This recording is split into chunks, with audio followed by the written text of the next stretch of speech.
Sunday ആയതുകൊണ്ട് തന്നെ കുറച്ച് ലേറ്റായിട്ടാണ് കേട്ടോ എഴുന്നേൽക്കാറുള്ളത്. ജോലിക്ക് പോകണ്ടല്ലോ കുഞ്ഞിന്. അതുകൊണ്ട് കുറച്ച് ലേറ്റായിട്ട് എഴുന്നേൽക്കാറുള്ളൂ. എന്നിട്ട് നമ്മൾ ലേറ്റായിട്ടായിരിക്കും ഫുഡ് കഴിക്കുന്നത്. അപ്പോൾ ചില സൺഡേയിലൊക്കെ മോർണിംഗ് ബ്രേക്ക്ഫാസ്റ്റ് നമ്മൾ സ്കിപ്പ് ചെയ്യാറാണ് പതിവ് കേട്ടോ. ചിലപ്പോൾ ഉച്ചയ്ക്കൊക്കെ ആയിരിക്കും കഴിക്കുന്നത്. അതൊരു 12 മണിയൊക്കെ ആകുമ്പോൾ രാവിലത്തെ ഉച്ചക്കലത്തേക്കും കൂടെയൊക്കെ നമ്മൾ ഒരുമിച്ചിട്ടൊക്കെ കഴിക്കുന്നത് ചില ദിവസങ്ങളിലൊക്കെ ഉണ്ട് കേട്ടോ. അതായത് നല്ല ക്ഷീണമൊക്കെ രാത്രിയിലൊക്കെ ഇരുന്ന് ചിലപ്പോൾ സിനിമ കാണും. കാരണം സൺഡേ ആയതുകൊണ്ട് നമ്മൾ തലേന്ന് ശനിയാഴ്ച ഇരുന്ന് കുറച്ച് നേരം സിനിമ കണ്ടാൽ പിന്നെ പിറ്റേന്ന് ലേറ്റായിട്ട് എഴുന്നേക്കും. പിന്നെ എനിക്ക് ഉറക്കമൊഴിച്ചാലുള്ള കാര്യങ്ങൾ നിങ്ങൾക്ക് അറിയാമല്ലോ.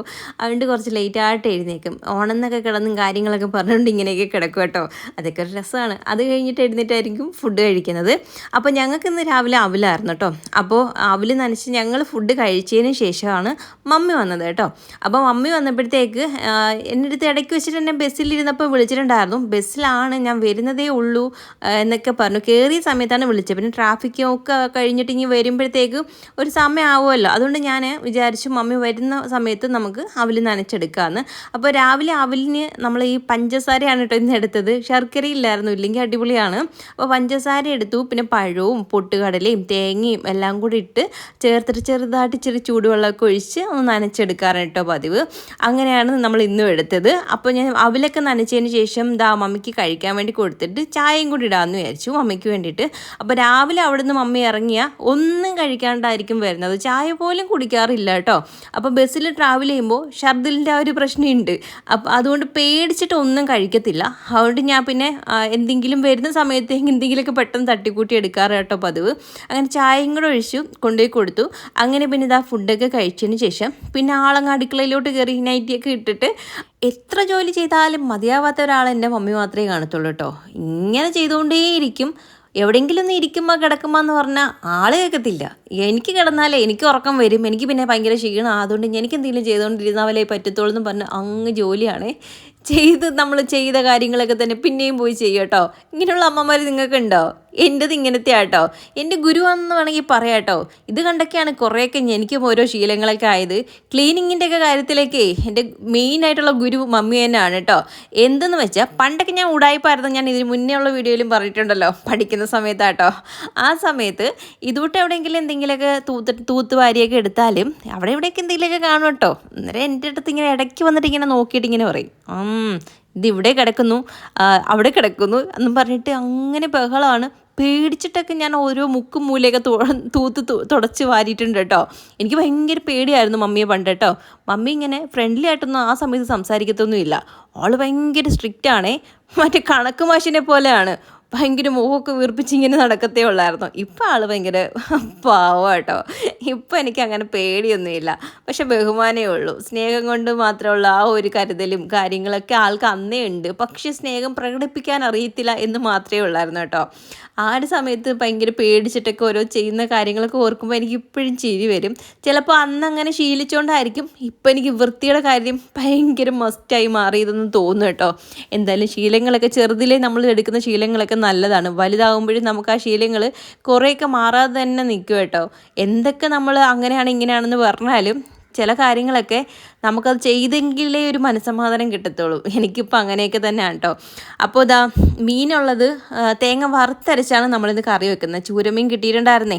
അപ്പോൾ അതിന് തേങ്ങ വറുത്ത് നേരത്തെയും അമ്മ അന്ന് വെച്ചിട്ട് പോയതിൻ്റെ ബാലൻസ് ഇപ്പോൾ ഇരിപ്പുണ്ടായിരുന്നു. അങ്ങനെ മുളക് പൊടി, മല്ലിപ്പൊടി, മഞ്ഞൾപ്പൊടി എല്ലാം കൂടെ ചേർത്ത് ഒന്ന് ചൂടാക്കി, തേങ്ങയും കൂടെ ചൂടാക്കി എടുത്ത് ഒന്ന് മാറ്റി വെച്ചിട്ടുണ്ടായിരുന്നു. അപ്പോൾ അത് ഞാനൊന്ന് അരച്ച് പേസ്റ്റ് പോലെ ആക്കി എടുത്തിട്ടുണ്ട്. പിന്നെ രണ്ട് മൂന്നല്ല ഒരു 4-5 കഷ്ണം മീനെടുത്ത് ഒന്ന് വറുക്കാൻ വേണ്ടി മാറ്റി വെക്കുന്നുണ്ട്. കുഞ്ഞിനാണെങ്കിൽ ഇവിടെ ഈ ചൂരമീൻ അങ്ങനെ കറി വെച്ച ആൾക്ക് അങ്ങനെ അത്രയും കണ്ട് ഇഷ്ടമല്ല. കഴിക്കും, പക്ഷെ ഫ്രൈ ചെയ്ത് നല്ലതായിട്ട് കഴിക്കും കേട്ടോ. അതുകൊണ്ട് ഇന്ന് ഒരുപാടൊന്നും ഫ്രൈ ചെയ്യാനില്ല. കാരണം അന്ന് നമ്മൾ മേടിച്ചതിൻ്റെ ബാലൻസ് കുറച്ച് ഇരുന്നില്ലേ, അതാണ് കേട്ടോ. അപ്പോൾ അത് കറിക്കും അതിനും കൂടെ ഇല്ല. പിന്നെ 2-3 എടുത്ത് ഞാൻ പിന്നെ ഫ്രൈ ചെയ്തെന്ന് മാത്രം. പിന്നെ തോരനുള്ളത് ആക്കിയിട്ടുണ്ടായിരുന്നു കേട്ടോ. ബീട്രൂട്ട് തോരനായിരുന്നു നമുക്കിന്ന്. അപ്പോൾ മമ്മിയാണെങ്കിൽ ചീനിയൊക്കെ ഒന്ന് അരിഞ്ഞൊക്കെ എടുത്തിട്ടുണ്ടായിരുന്നു. അതും അടുപ്പത്താക്കിയിട്ടുണ്ടായിരുന്നു. പിന്നെ ഈ ഒരു സാധനം ഞാനിത് ചോദിച്ച് മേടിച്ചതാണ് കേട്ടോ. ഇത് ചിറ്റയുടെ അവിടെ നിന്ന് വന്നപ്പോൾ മമ്മിയും കൊണ്ട് ഞാൻ മേടിപ്പിച്ചതാണ്. എന്തെന്ന് വെച്ചാൽ ഈ ഒരു സാധനം നമുക്കിടെ ഇതിൻ്റെ പേര് ഞാനങ്ങ് മറന്നുപോയല്ലോ. അയ്യോ പേര് മറന്നു, പേര് അറിയാവുന്നൊരു കമൻറ്റ് ചെയ്യണം കേട്ടോ. ഓർമ്മയിലില്ല, പക്ഷെ എനിക്കറിയാം അങ്ങനെയാണ്. അപ്പോൾ അതൊന്ന് നട്ട് വെക്കുന്നുണ്ട്. ഇത് നമ്മുടെ എല്ല് സംബന്ധമായിട്ടുള്ള രോഗങ്ങൾക്കും അങ്ങനെ കുറേ രോഗങ്ങൾക്കൊക്കെ നല്ലൊരു സാധനമാണ് കേട്ടോ, ഒരു മെഡിസിൻ പോലെയാണ്.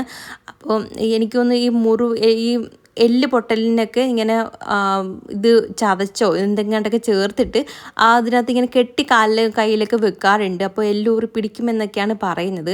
അതേപോലെ ഇത് ഉള്ളിൽ കഴിക്കാനും പറ്റുന്നൊരു ഐറ്റം ആണ് കേട്ടോ. എനിക്കതിൻ്റെ ഡീറ്റെയിൽ ആയിട്ട് എനിക്കറിയില്ല, പക്ഷേ ഞാനത് കുഞ്ഞിന് ഇടയ്ക്കെങ്ങാനും ഇതിട്ട് നല്ലപോലെ കിളിച്ചൊക്കെ വരുന്ന സമയത്ത് അതിൽ നിന്ന് ഓടിച്ചിട്ട് ഇങ്ങനെ എന്തെങ്കിലുമൊക്കെ ആക്കി കൊടുക്കാമെന്നൊക്കെ പറഞ്ഞിട്ട് ഞാൻ അങ്ങനെ നട്ട് വെപ്പിച്ചാണ് കേട്ടോ മമ്മിയും കൊണ്ട്.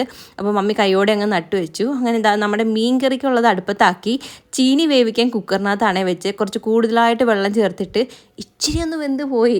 എന്തെന്ന് വെച്ചാലേ ഇത് നല്ലപോലെ എയറല്ലല്ലോ വിസിലടിച്ചില്ല കേട്ടോ. അപ്പോൾ ഞാൻ അന്നേരേ വിചാരിച്ചു ചിലപ്പം വെന്ത് കാടിയാവും എന്നാണ് വിചാരിച്ചത്. പക്ഷെ എന്തായാലും അത്രയും പ്രശ്നങ്ങളൊന്നും ഉണ്ടായില്ല. അങ്ങനെ ചീനിയൊക്കെ എടുത്ത് മമ്മി ഒന്ന് കോരി വേറെ എണ്ണകത്ത് ആക്കി വെക്കുന്നുണ്ട്. പിന്നെ ആ ഒരു സമയം കൊണ്ട് ഇടയ്ക്ക് വന്നിട്ട് ഞാനൊന്ന് കിടന്നു കേട്ടോ, ഒരുപാട് നേരം നിൽക്കണ്ടെന്ന് വിചാരിച്ചിട്ട്.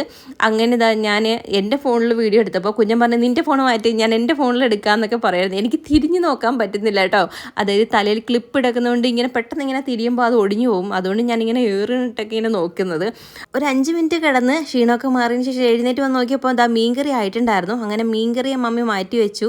പിന്നെ മീൻ വറുക്കാനുള്ളത് ഞാനങ്ങ് വെക്കാമെന്ന് വിചാരിച്ചു കേട്ടോ. അപ്പോൾ ഈ കുഞ്ഞു ചട്ടിയിലാണ് വെക്കുന്നത്. എന്തെന്ന് വെച്ചാൽ നമുക്ക് ഇന്ന് 5-6 കഷ്ണം മീനല്ലേ ഉള്ളൂ. അപ്പോൾ അത് തന്നെ ധാരാളമാണ്. ഇത് അപ്പച്ചട്ടിയായിരുന്നു കേട്ടോ, പണ്ട് വീട്ടിലെ അപ്പച്ചട്ടിയായിരുന്നു. ഇതെനിക്ക് ഇഷ്ടപ്പെട്ടിട്ട് ഞാനിങ്ങനെ എടുത്തുകൊണ്ട് വന്നതാണ് വീട്ടിൽ നിന്ന്. നല്ല രസമാണല്ലോ, ഇതിൻ്റെ പിടിയൊക്കെ പോയിട്ടോ. ഇരുമ്പിൻ്റെ ചട്ടി ആയതുകൊണ്ട് കളയാനേ തോന്നത്തില്ലല്ലോ. അപ്പോൾ ഇരുമ്പിൻ്റെയൊക്കെ സാധനങ്ങളൊക്കെ നല്ലതാണല്ലോ. അങ്ങനെ ഞാൻ അതിനകത്ത് മീൻ വറുക്കാനും മുട്ട വറുക്കാനൊക്കെ ഇതിനകത്ത് ആട്ടോ എടുക്കുന്നത്. കടു വറുക്കാനൊക്കെ ഇതിനകത്ത് നിന്ന് എടുക്കും. നല്ല രസമാണ്. ഒരു പിടിയും കൂടെ ഉണ്ടായിരുന്നെങ്കിൽ നല്ലതായിരുന്നു. ഇത് പിടി അങ്ങ് പോയിട്ടുണ്ടായിരുന്നു, തടിയുടെ പിടിയായിരുന്നു. അങ്ങനെ മീൻ വറുത്തതിന് ശേഷം ഞാൻ എന്നാൽ ഫുഡ് കഴിക്കാമെന്നും പറഞ്ഞിട്ട് മമ്മയെ വിളിച്ചപ്പോൾ ഇല്ല ഞാൻ ഇനി തൂത്തട്ടേ, ഞാൻ ഇനി ഫുഡ് കഴിക്കത്തുള്ളൂ എന്നും പറഞ്ഞ് ആൾ തൂക്കാൻ പോയതാണ് കേട്ടോ. എല്ലായിടവും തൂത്ത് വാരി വൃത്തിയാക്കി. എനിക്കിപ്പോൾ കുറച്ച് ദിവസമായിട്ട് ഇങ്ങനെ വയ്യാതായതുകൊണ്ട് എല്ലാ ദിവസവും ഞാൻ തൂക്കുന്നൊന്നുമില്ല. അതുകൊണ്ട് ഇങ്ങനെ കുനിഞ്ഞ് എടുക്കാനൊന്നും വയ്യാത്തത് കൊണ്ട് തന്നെ ഒന്ന് രണ്ടല്ല കുറേ സാധനങ്ങൾ അവിടെ ഇവിടെയൊക്കെ കിടക്കായിരുന്നു കേട്ടോ. അതൊക്കെ പിന്നെ മമ്മി എന്തായാലും എല്ലാം വൃത്തിയാക്കി എല്ലാം അതാത് സ്ഥാനത്തൊക്കെ എടുത്ത് വെച്ചിട്ടുണ്ടായിരുന്നു. അങ്ങനെ പിന്നെ മമ്മി തൂക്കുന്നത് കണ്ടുകൊണ്ട് ഞാൻ പിന്നെ വിചാരിച്ചു ഞങ്ങൾ ചോറെടുക്കാമെന്ന്. ഇല്ലെങ്കിൽ ആൾ വരുത്തില്ല, ഇനി അടുത്ത ജോലിക്ക് പോകും കേട്ടോ. പെട്ടെന്ന് ചോറ് വിളമ്പി വെച്ചാലേ പിന്നെ ഇങ്ങനെ വരുമല്ലോ. എൻ്റെ അടുത്ത് എന്നിട്ട് പറഞ്ഞു നിങ്ങൾ രണ്ടുപേരും കഴിക്കുക, ഞാൻ പിന്നീട് കഴിക്കാമെന്ന് ഇങ്ങനെ പറയുമായിരുന്നു. അങ്ങനെ ചീനി ഈ ഒരു പരുവത്തിന് കിട്ടിയിട്ടുണ്ടായിരുന്നു. ഇത് നമ്മൾ കടകളിലൊക്കെ പോകുമ്പോൾ ഇതുകൂട്ടൊക്കെ ആയിട്ട് കിട്ടുന്നത് നല്ല എന്താ പറയുക, ഇല്ല ഹലുവ മാതിരി ഇങ്ങനെ ഇരിക്കും, ഭയങ്കര സോഫ്റ്റായിട്ട്. അതേപോലെയാണ് കിട്ടിയത്. ഇച്ചിരി വെള്ളം കൂടിപ്പോയാലും കുഴപ്പമൊന്നുമില്ല, നല്ല ടേസ്റ്റൊക്കെ ഉണ്ടായിരുന്നു കേട്ടോ. പിന്നെ എൻ്റെ കയ്യിൽ പെയിൻറ്റ് പറ്റിയിരിക്കുന്നത് പോലെ ഇരിക്കുന്നതെന്ന് വെച്ചാൽ പേസ്റ്റാണ് കേട്ടോ. എൻ്റെ കൈ ചെറുതായിട്ടൊന്ന് പൊള്ളിയിട്ടുണ്ടായിരുന്നു. അപ്പോൾ നമ്മൾ ചോറിനുള്ളത് കുക്കറിനകത്താണല്ലോ വെക്കുന്നത്. അങ്ങനെ അത് കുക്കറിങ്ങോട്ട് ഇറക്കി വെച്ച സമയത്ത് അതിൻ്റെ സൈഡിൽ കൂടെ പോയി ഞാനൊന്ന് അങ്ങോട്ട് എന്തോ എടുക്കാൻ പോയതാണ്. അതിൻ്റെ സൈഡിൽ കയറി തട്ടി കുറച്ച് ഭാഗം പൊള്ളി കേട്ടോ. എന്നാലും കുഴപ്പമില്ല, ഇത്തിരി വേദന ഉണ്ടെന്നേ ഉള്ളൂ. പെട്ടെന്ന് കുറച്ച് പൈപ്പിൽ ഇങ്ങനെ വെള്ളം ഇങ്ങനെ തുറന്നിട്ടിട്ട് പിടിച്ചുകൊണ്ട് നിന്ന് കേട്ടോ. ആ ഒരു പൊള്ളലങ്ങ് പൊങ്ങി വരുന്നത് അങ്ങ് മാറട്ടെ എന്ന് വിചാരിച്ചിട്ട് അതിനുശേഷം പേസ്റ്റ് ഇട്ടത്. പേസ്റ്റ് അങ്ങനെ ഇടാൻ പാടില്ല എന്നൊക്കെ ഇങ്ങനെ പലരും പറയുന്നതും കേട്ടിട്ടുണ്ട്. ചില ഡോക്ടർമാരും പറയുന്നത് കേട്ടിട്ടുണ്ട് പേസ്റ്റ് അങ്ങനെ ഇടരുതെന്ന്. അപ്പോൾ നമ്മൾ ഇതിലോട്ട് പൊള്ളലിൻ്റെ മരുന്ന് ഞാൻ നേരത്തെ മേടിച്ച് വെച്ചിട്ടുണ്ടായിരുന്നു. അത് തീർന്നിട്ടുണ്ട്, ഒരെണ്ണം മേടിച്ച് വെക്കണം. നമ്മുടെ അത്യാവശ്യമാണ് നമ്മുടെ കിച്ചണിൽ. അതായത് ഇതോട്ട് ഇങ്ങനെ പൊള്ളലും കാര്യങ്ങളൊക്കെ വരുവാണെങ്കിൽ പെട്ടെന്ന് നമുക്ക് അതെടുത്ത് ഇടുന്നത് നല്ലതാണ്. അതുകൊണ്ട് കിച്ചണിലൊക്കെ നമ്മൾ ജോലി ചെയ്യുന്ന സമയത്ത് ഇങ്ങനെയുള്ള സാധനങ്ങളൊക്കെ വാങ്ങിച്ച് വെക്കുന്നത് നല്ലതാണ് കേട്ടോ. അപ്പോൾ ഇതിന് മുന്നേ ഞാൻ വാങ്ങിച്ച് വെച്ചിട്ടുണ്ടായിരുന്നു. ഇനി അതിൻ്റെ തീർന്നതിൻ്റെ കുറച്ച് ഉണ്ടായിരുന്നു, അതിനി എവിടെയാണെന്ന് അറിയാൻ മേല, അതിന് തപ്പി കണ്ടുപിടിക്കണം. അങ്ങനെ മമ്മി പോകാൻ ഇറങ്ങി കേട്ടോ. പോകാൻ ഇറങ്ങിയപ്പോൾ കൊണ്ടുവന്ന സാധനങ്ങളൊക്കെ എടുത്ത് മേളിൽ വെച്ചിട്ട് കൊണ്ടുവന്ന് കവറങ്ങ് കൊണ്ടുപോയി. ഇനി നിനക്ക് വരുമ്പോൾ എന്തെങ്കിലും കൊണ്ടുവരണ്ടേന്നും പറഞ്ഞിട്ട് കവർ എടുത്ത കേട്ടോ. നിനക്ക് വേണമെങ്കിൽ എടുത്തോളാൻ എന്നൊക്കെ പറഞ്ഞു. എനിക്കിവിടെ കുറേ കവർ എടുപ്പുണ്ട്, എനിക്ക് എന്തിനാ അല്ലേ. അതുകൊണ്ട് ഞാൻ തിരിച്ചു കൊടുത്ത് വിട്ടു. അങ്ങനെ കേക്കും പിന്നെ തോട് കപ്പലണ്ടിയൊക്കെ ഉണ്ടായിരുന്നു. ഇതും മധുരയിൽ നിന്ന് കൊണ്ടുവന്ന കേട്ടോ. അപ്പോൾ അവിടെ നിന്ന് അമ്മ പോയപ്പോൾ വാങ്ങിച്ചുകൊണ്ട് വന്നതായിരുന്നു. അങ്ങനെ ഈ പച്ച കപ്പലണ്ടി കേട്ടോ, തോട് കപ്പലണ്ടി എനിക്ക് ഭയങ്കര ഇഷ്ടമാണ്. അത് പുഴുങ്ങി കഴിക്കാൻ നല്ല ടേസ്റ്റാണ് കേട്ടോ. അങ്ങനെ മമ്മി ടാറ്റയൊക്കെ പറഞ്ഞ് പോകാൻ ഇറങ്ങി. എനിക്ക് അന്നേരം കൈ എറിയും തട്ടി കേട്ടോ, നല്ല വേദന ഉണ്ടായിരുന്നു. ഞാൻ വിചാരിച്ച അതിൻ്റെ തൊലി ഇങ്ങനെ ഇളകി വന്നെന്ന്, പക്ഷെ നല്ലപോലെ പൊങ്ങി വന്നൊന്നുമില്ല. പക്ഷേ ഇങ്ങനെ ഒരു പാട് പോലെ ചെറുതായിട്ട് പൊങ്ങി വന്നതേ ഉള്ളൂ എന്ന് തോന്നുന്നു കേട്ടോ.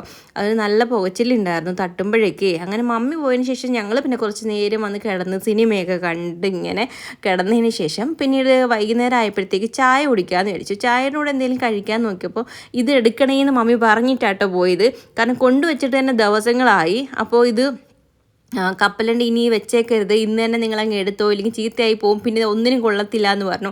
അതുകൊണ്ട് ഞങ്ങൾ ഇന്ന് തന്നെ അങ്ങ് എടുക്കാമെന്ന് വിചാരിച്ചു. ഇത് കുറേ വെള്ളത്തിൽ കഴുകി കേട്ടോ, നല്ല മണ്ണാണല്ലോ. അതുകൊണ്ട് ഒരു 5-6 വെള്ളത്തിൽ നമ്മൾ കഴുകി വൃത്തിയാക്കി എടുത്തിട്ട് കുക്കറിനകത്ത് വെച്ച് ഒരു അടിയടിച്ചങ്ങ് എടുത്താൽ മതി കേട്ടോ. ലേശം വെള്ളവും കൂടെ ഒഴിച്ച് ഉപ്പും കൂടി ഇട്ട് അടച്ച് വെച്ചിട്ട് ഒറ്റ വിസിലടിച്ചാൽ മാത്രം മതി. പെട്ടെന്ന് തന്നെ വെന്ത് കിട്ടും കേട്ടോ. ഇത്രയും വെള്ളത്തിൻ്റെ ആവശ്യമൊന്നും ഇല്ലായിരുന്നു. ഞാൻ പിന്നെ ഒരു ആർഭാടത്തിന് അങ്ങ് കുറച്ചങ്ങ് ഒഴിച്ചു കൊടുത്തിയാട്ടോ, ഇനി കുറവ് വരണ്ട എന്നും പറഞ്ഞിട്ട്.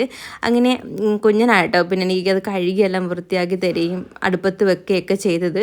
അങ്ങനെ അതൊരു വിസിലൊക്കെ അടിച്ച് അതിൻ്റെ എയറൊക്കെ പോയി കഴിഞ്ഞപ്പോൾ തുറന്ന് നോക്കിയപ്പോൾ എന്തായാലും സാധനം സെറ്റായിട്ടുണ്ട്. ഇതിനകത്ത് എല്ലാത്തിനകത്തൊന്നും കപ്പലണ്ടി കാണത്തില്ല, അതാണ്ട് ഇങ്ങനെ ചുട്ടിയൊക്കെ കിടക്കുന്നത്. അപ്പോൾ ഇതിനകത്ത് വെള്ളമല്ലേ, അതുകൊണ്ട് കോരി മാറ്റാൻ അതൊന്ന് വെള്ളം വാർന്നു പോകാൻ വേണ്ടിയിട്ട് ഞാൻ അരിപ്പ വെച്ചിട്ടാട്ടോ കോരി എടുത്തത്. എങ്ങനെയുണ്ട് എൻ്റെ ബുദ്ധി, അടിപൊളിയല്ലേ? കുഞ്ഞൻ പറയും ഞാൻ മന്ദബുദ്ധിയാണെന്ന് എപ്പോഴും കേട്ടോ. അപ്പോൾ അത് ഇന്ന് കോരിയൊക്കെ മാറ്റിയെടുത്തതിന് ശേഷം 1-2 ഞങ്ങൾ അന്നേരം പൊട്ടിച്ച് അവിടെ നിന്ന് തിന്നുന്നുണ്ടായിരുന്നു. പിന്നെ ഇതിനകത്ത് മെയിനായിട്ടുള്ള ഒരു പാടെന്ന് വെച്ചാലേ ഇത് പൊട്ടിച്ചിങ്ങനെ എടുത്തതിന് ശേഷം നമുക്ക് തിന്നാൻ പറ്റത്തുള്ളൂ. ഇങ്ങനെ പറക്കി അങ്ങ് തിന്നാൻ പറ്റത്തില്ലല്ലോ, അതുകൊണ്ടൊരു മെനക്കേടാണ്. ആദ്യം കുറേ ഇട്ടൊക്കെ നമ്മൾ തിന്നുമ്പോൾ നമുക്ക് കുഴപ്പമില്ലായിരിക്കും, പിന്നീട് ഒരു മടുപ്പ് തോന്നും കേട്ടോ. ഇതിങ്ങനെ ഇളക്കിയെടുക്കണ്ട, അപ്പം എന്നാലും ഇങ്ങനെ കഴിച്ചുകൊണ്ടേ ഇരിക്കാൻ തോന്നും കേട്ടോ. അങ്ങനെ നമ്മൾ ചായയല്ല കേട്ടോ ഇടുന്നത്. നമ്മളിപ്പം കുറച്ച് ദിവസങ്ങളായിട്ട് ചായ കുടിക്കാറില്ല, പാല് കട്ടി കുറച്ചെടുത്തിട്ട് ബൂസ്റ്റൊക്കെ ആക്കിയിട്ട് അങ്ങനെ ആട്ടോ കുടിക്കുന്നത്. അപ്പോൾ ഇന്ന് അത് തന്നെ ആയിരുന്നു. അങ്ങനെ ഞങ്ങൾ എല്ലാം പൊളിച്ചൊരു സെറ്റാക്കി അങ്ങനെ കഴിച്ചുകൊണ്ടിരിക്കുകയാണ്. അപ്പോൾ നമ്മുടെ വീഡിയോ ഇത്രയൊക്കെയുള്ളൂ. അടുത്ത വീഡിയോ കാണുന്നവരിക്കും ടാറ്റ.